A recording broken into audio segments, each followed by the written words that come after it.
Some curses don't haunt houses, they haunt bloodlines. They wait patiently, quietly, and when they finally wake up, they don't take strangers, they take family. Annie stood beside the coffin of her mother, Ellen, a woman she'd barely spoke to in her final years. Ellen was cold, controlling, obsessed with things Annie never understood. As the priest spoke, Annie felt something strange. Across the cemetery, a few people stood watching. They weren't family, they weren't friends, they were smiling. And when Annie blinked, they were gone. Annie's daughter, Charlie, was different. She didn't talk much. She drew disturbing pictures, and she made a strange clicking sound with her tongue. Click. Charlie had been closest to Ellen, too close. Sometimes Annie felt like her mother hadn't really left, like she was still watching through Charlie's eyes. One night, Annie forced her teenage son Peter to take Charlie to a party. Peter didn't want to, but he agreed. At the party, Charlie ate cake. She didn't know it had nuts. Her throat tightened. Her breathing broke. Peter panicked. He rushed her to the car and drove into the night. Charlie leaned out the window, gasping for air. And then, a dead animal in the road. Peter swerved. Bang! Silence. Peter stopped the car. He didn't turn around. He couldn't. He drove home, parked, walked upstairs, laid in bed, and waited for morning. The next day, Annie screamed. A scream so loud it felt like the house itself cracked. Charlie was dead. The world didn't end. It just stopped feeling real. The house became silent. No laughter, no warmth. Annie drowned in grief. Peter drowned in guilt. At night, Peter heard it. From the dark corner of his room. Click. He opened his eyes. Something was standing near the ceiling, not moving, not breathing, just watching. Peter held his breath. The thing smiled, and somewhere in the house, something ancient had finally come home. Grief didn't fade, it rotted. Annie stopped sleeping, stopped eating, stopped being a mother. So she joined a grief support group. That's where she met Joan. Joan was warm, kind, too kind. She spoke about her dead son and smiled while doing it. "I still talk to him," Joan said softly. "He talks back." Annie laughed nervously. She shouldn't have. Weeks later, Joan met Annie outside a store. She grabbed Annie's hands. "Your daughter is still with you," Joan whispered. "She wants you to hear her." Joan offered Annie a seance ritual. Candles, chalk symbols, words Annie didn't recognize. Annie hesitated, but grief makes you reckless, and loneliness makes you weak. She agreed. That night, Annie sat alone at the table. Candles flickered. The air felt heavy. She followed Joan's instructions. She spoke Charlie's name. The glass moved, slowly, deliberately. Annie gasped. "Charlie, is that you?" The lights flickered. The glass slammed. Upstairs, Peter woke up screaming. Something had answered, and it wasn't a child. After the seance, Peter wasn't the same. In class, his reflection smiled at him, even when he didn't. He heard whispers, felt watched. One day, his body locked up, his face twisted, and a voice, not his own, screamed through him.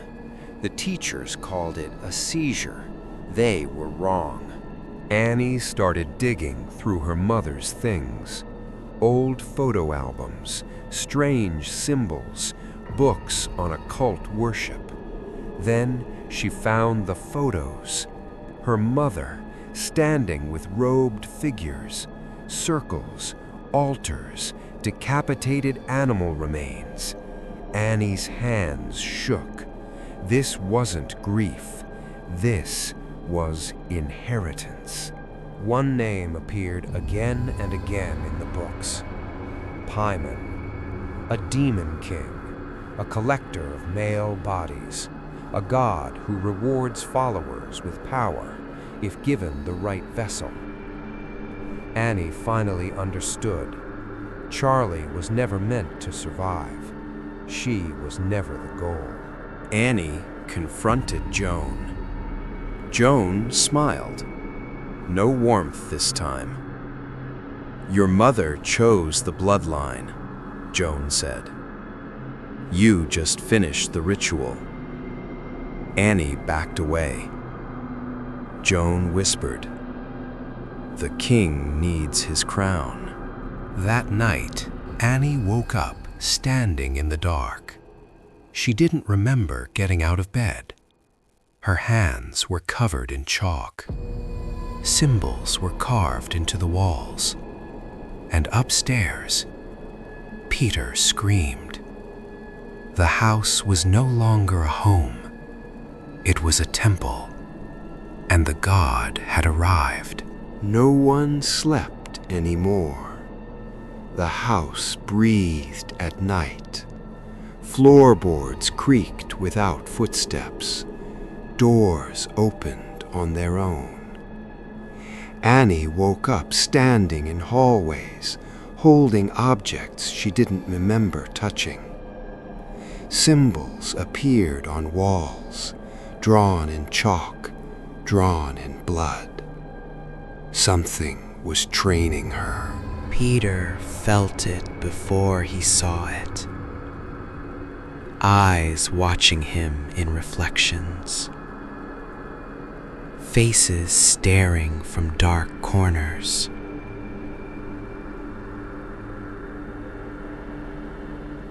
At school, he slammed his head against a desk, not by choice.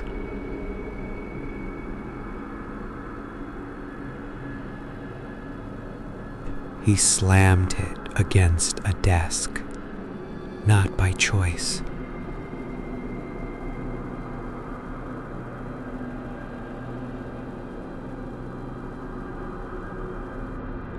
Annie read Ellen's final journal.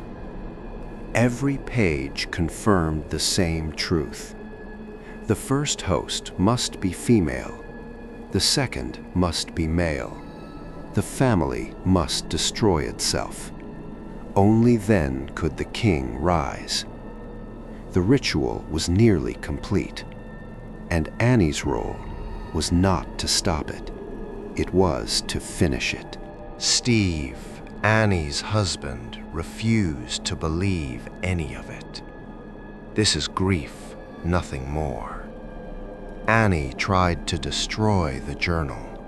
She threw it into the fireplace. The pages burned. Steve burned with it. He screamed. Annie didn't. The house had chosen. Annie's body moved without permission. She crawled across ceilings, smashed her head into doors. Her face smiled while her eyes begged. Her mouth whispered prayers she never learned. The demon had her now, not as a vessel, as a weapon. Peter ran through hallways, upstairs, into the attic. Behind him, his mother floated, silent, smiling. She banged her head against the attic door. Again. Again. Again. Faster. Harder. Until silence.